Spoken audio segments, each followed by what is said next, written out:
নমস্কার, সনাতন ধর্মকথা চ্যানেলে আপনাদের সবাইকে স্বাগত। আজ শ্রাবণ মাসের 7 তারিখ, বৃহস্পতিবার, অমাবস্যা তিথি।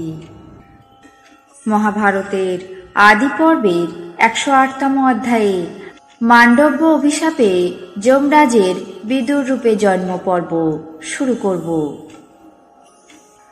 নারায়ণং নমস্কৃত্য নরং চৈব নরোত্তমং দেবীং সরস্বতীং ব্যাসাং ততো জয়মুদীরয়েৎ। ঋষি বৈশম্পায়ন বললেন, মুনিবর সমস্ত ঋষিদেরকে বললেন, আমি কার উপর দোষারোপ করব? কেউ আমার কাছে কোনো অপরাধ করেনি। সেই কথা শুনে মুনিগণ সেখান থেকে চলে গেলেন। মহামুনি মান্ডব্য সেই অবস্থায় দিন যাপন করতে লাগলেন। এইভাবে বহুকাল কেটে গেলে একদিন নগরপালেরা মহর্ষিকে সেই অবস্থায় দেখে রাজার সামনে সমস্ত বৃত্তান্ত বলল। রাজা নগরপালদের মুখে সমস্ত শুনে মন্ত্রীগণের সঙ্গে পরামর্শ করে স্থির করলেন, শূলে বিদ্ধ ঋষিকে প্রসন্ন করবার জন্য অশেষ প্রকার যত্ন করতে হবে। তিনি অত্যন্ত বিনীতভাবে বললেন, হে ব্রাহ্মণ, আমি মোহে অন্ধ হয়ে যে গুরুতর দুষ্কর্ম করেছি তার জন্য এখন ক্ষমা প্রার্থনা করছি। আপনি আমার প্রতি ক্রুদ্ধ হবেন না, প্রসন্ন হন। রাজার বিনয়ে মুনিবর প্রসন্ন হলেন। পরে রাজা তাকে শূল থেকে মুক্ত করে অনেক যত্ন এবং সেবা করলেন, কিন্তু কিছুতেই কৃতকার্য হতে পারলেন না। অবশেষে শূলের মূল ছেদ করে দিলেন। ঋষি সেই শূল বহন করে সর্বত্র ঘুরে বেড়াতে লাগলেন এবং কঠোর তপস্যার দ্বারা অসুলভ লোক সকল জয় করলেন। সেই থেকে তিনি ভূমণ্ডলে অনিমান্ডব্য ঋষি নামে বিখ্যাত হলেন।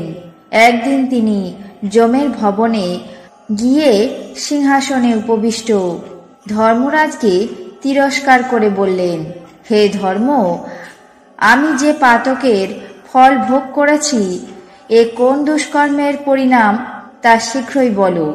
আমি এই মুহূর্তেই আমার তপবল প্রকাশ করছি। ধর্মরাজ বললেন, হে তপস্বী, আপনি পতঙ্গের পুচ্ছ দেশে তৃণ প্রবিষ্ট করেছিলেন। সেই দুষ্কর্মের প্রতিফল প্রাপ্ত হয়েছে।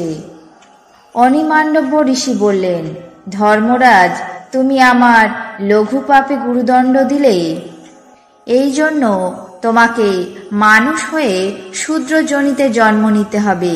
আর আমি আজ থেকে পাপ পুণ্যের সীমা নির্দিষ্ট করে দিচ্ছি। 14 বছরের বেশি কেউ পাপ পুণ্যের ফলভাগী হবে না। 15 বছর পর্যন্ত কর্ম অনুসারে ফল লাভ হবে। ধর্মরাজ নিজের অপরাধে মহাত্মা অনিমান্ডব্যের দ্বারা অভিশপ্ত হয়ে বিদুর রূপে শূদ্রজনিতে জন্মগ্রহণ করলেন। তিনি ধর্মার্থ চিন্তায় কুশল, লোভশূন্য, জিতক্রোধ, বহুদর্শী, সমপর এবং কৌরবদের পরম হিতৈষী ছিলেন। আজ মহাভারতের আদি পর্বে 108তম অধ্যায়ে মান্ডব্য ঋষির অভিশাপে যমের বিদুর রূপে জন্ম পর্ব এখানেই শেষ করছি। বাকি অংশ আগামী পর্বে পাঠ করে শোনাব। এখন জেনে নেব আজকের দিনের 12টি রাশির রাশিফল। মেষ, প্রাপ্তিযোগ। বৃষ, অর্থহানি। মিথুন, অকারণে ব্যয়। কর্কট, বুদ্ধিভ্রম। সিংহ, বদলি। কন্যা, লাভের আশা। তুলা, ভুল সিদ্ধান্তে ক্ষতি। বৃশ্চিক, মানসিক স্বস্তি। ধনু, বিরচিত কার্য। মকর, দাম্ভিকতায় ক্ষতি। কুম্ভ, পুরস্কার লাভ। মীন, উপার্জনের দিশা। এই ছিল আজকের দিনের 12টি রাশির রাশিফল। আপনাদের কেমন লাগলো তা অবশ্যই কমেন্ট বক্সে জানাবেন। চ্যানেলটিকে সাবস্ক্রাইব করবেন, লাইক করবেন, শেয়ার করবেন। ধন্যবাদ।